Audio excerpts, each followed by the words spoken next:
Good afternoon. This is the continuation of the previous class on Fin 102, Introduction to Finance. In the last video, we stopped at balance sheets and we were discussing the various components of a balance sheet, where we said the balance sheet is basically divided into two parts, where we have the asset and the liability. Then we added a third section, which is the shareholders equity. Now in that class we were discussing about the assets and we're almost at the end of it all before the video got to its limits. Now we talked briefly on the trademarks, patent rights and goodwill, and we are saying that these are intangible assets. Unlike other assets where you can touch them, feel them, see them with your eyes, these ones are not easily touched or felt. Sometimes they are, but they are built over time. Is an asset that is being built over time by maintaining good reputation. When an organization maintains good reputation for a certain period of time, they will start enjoying patronage. They will start enjoying patronage by the good reputations that customers were able to see. So if any customer or any client decides to make use of your service because of your good conduct, the reason why they came back is what we describe as a goodwill. Now, we have talked about the assets section of the balance sheet. Let's look at the liability section. Before we talk about the items in the liability sections, let us understand what a liability is to start with, so that when we now start mentioning those items, you will be relating it to the definition of a liability and be able to know whether such items are actually qualified to be referred to as a liability. Let's see what we have as a definition. We say the liability is defined as the future sacrifices of economic benefits that the entity is obliged to make to other entities as a result of past transactions or other past events. Let me break it down into simpler terms. It says it is a future sacrifice. It means you are going to, pay in the future. Currently it has materialized, but you have not paid for it. Because you have not paid for it, that does not mean that you will not recognize it as what you are owing.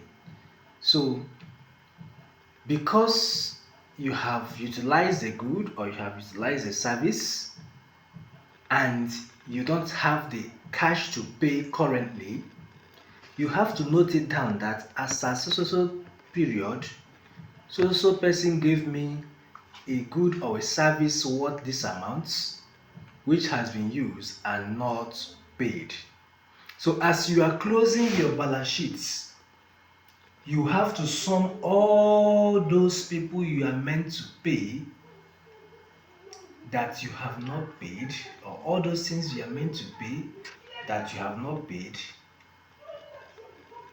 and classify them under your liability. While you are recognizing them, the payment will be in the future, but they are necessary to be recognized as at the time those activities or those transactions were materialized.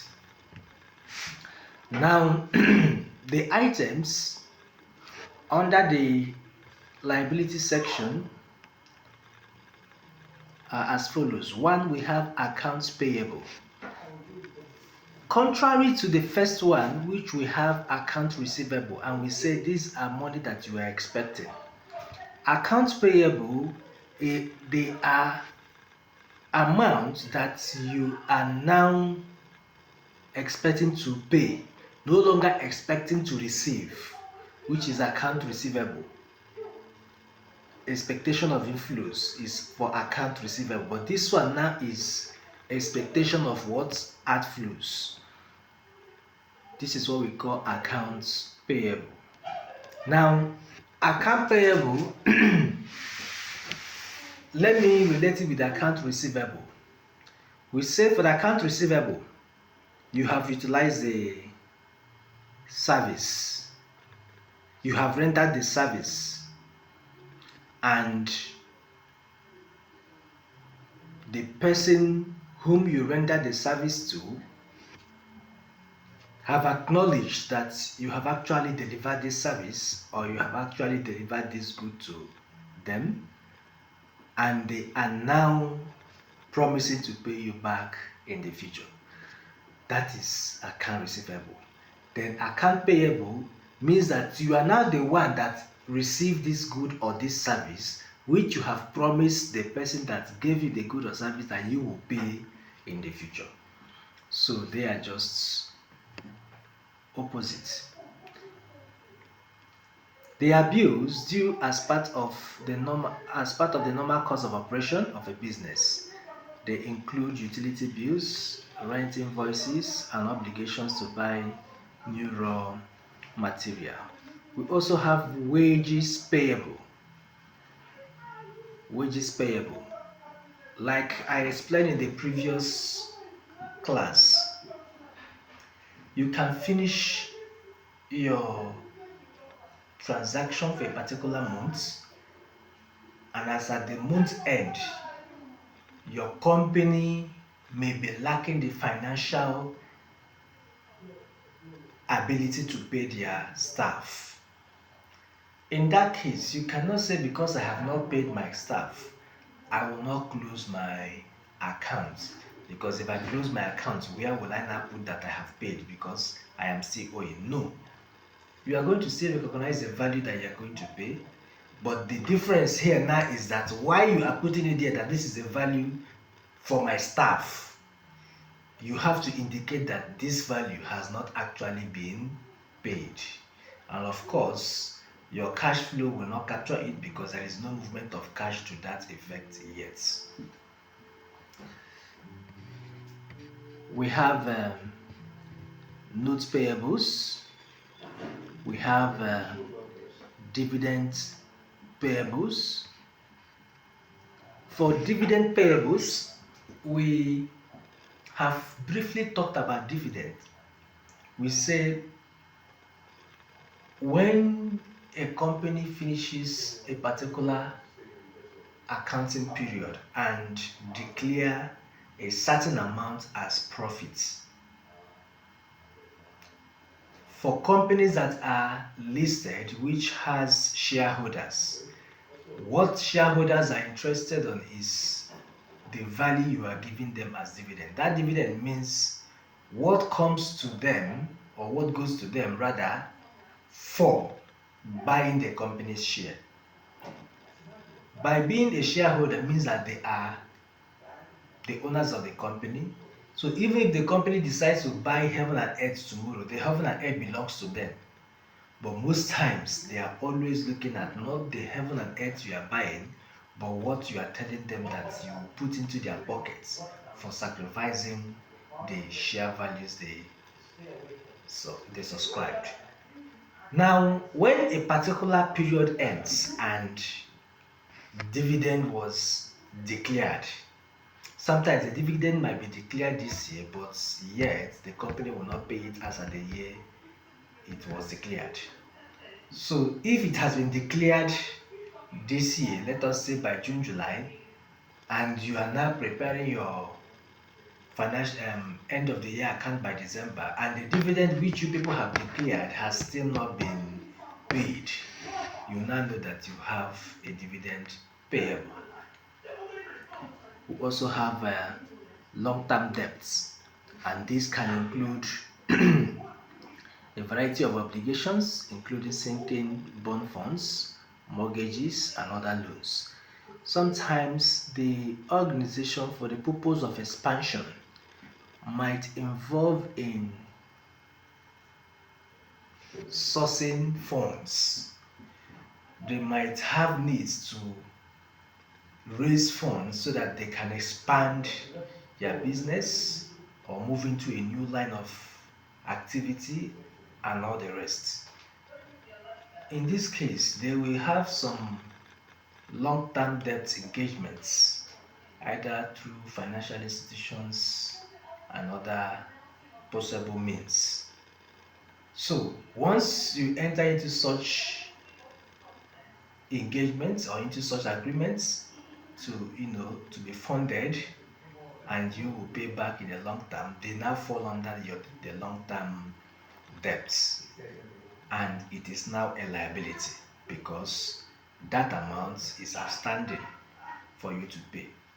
The last but not the least section is the shareholders' equity, and we say the shareholders' equity is a company's total asset minus its total liability.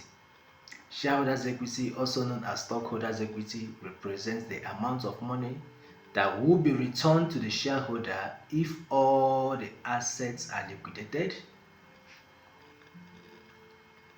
and all the company's debts are paid off. So we have already talked about the assets. We've talked about the liability. The asset meaning those sections that add value to the company. The liability section are those items that are outstanding which the company needs to pay for. If your assets is higher than your liability, let's take a practical example. Your asset is 1,000 naira, and after summing all your liabilities, you are having a total liability of 700 naira. It now means that the remaining 300 naira is the shareholders' equity. That one now belongs to the owners of the company. It means if you are folding the company today, all the whole asset being sold and all the people that the company is owing being paid, this is what will remain for the shareholders to share. Then we also have retained earning. We say is a part of the shareholders' equity and are the amounts of net earnings that were not paid to shareholders as dividend. It's another part of the shareholders' equity, apart from the different categories of shares like the ordinary share, preference share. We have retained earning that forms part of the shareholders' equity. This retained earning is the profit that the organization made within that period. If the year is ending December 2023 and as at that period you reported a profit of 1,000 naira, and in this profit of 1,000 naira you tell the owners, looking at the dynamic nature of business environment in Nigeria, we can no longer accurately and reliably predict that this is actually the level of capital we will need by next year. Let us share this profit into two. Take half and use it to enjoy yourselves as your dividend, while we keep half for contingencies. So that particular half you are keeping so that if there is any need of emergency fundraising, you can actually start from there to start solving the problems before you can now start looking for other sources of finance. that particular portion of profit you kept untouched is what we call retained earnings. Okay, at this point, this is the end of the class, and in our next class, which I may likely fix anytime from now, we may have a class on Sunday if it is possible for us. If it is not, we keep it on Monday.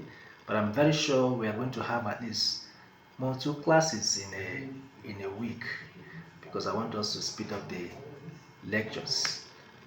We will be looking at other financial statements. We have handled balance sheets. In the next class, we'll handle the income statements. We'll look at the cash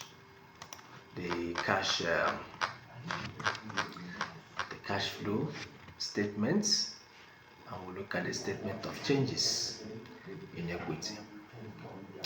Okay, I did this lecture this way so that I won't have any excuse that my battery is low, I will not be available online.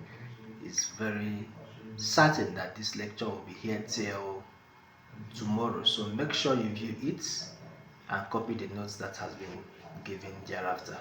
Thank you very much and have a wonderful day. Do enjoy your night.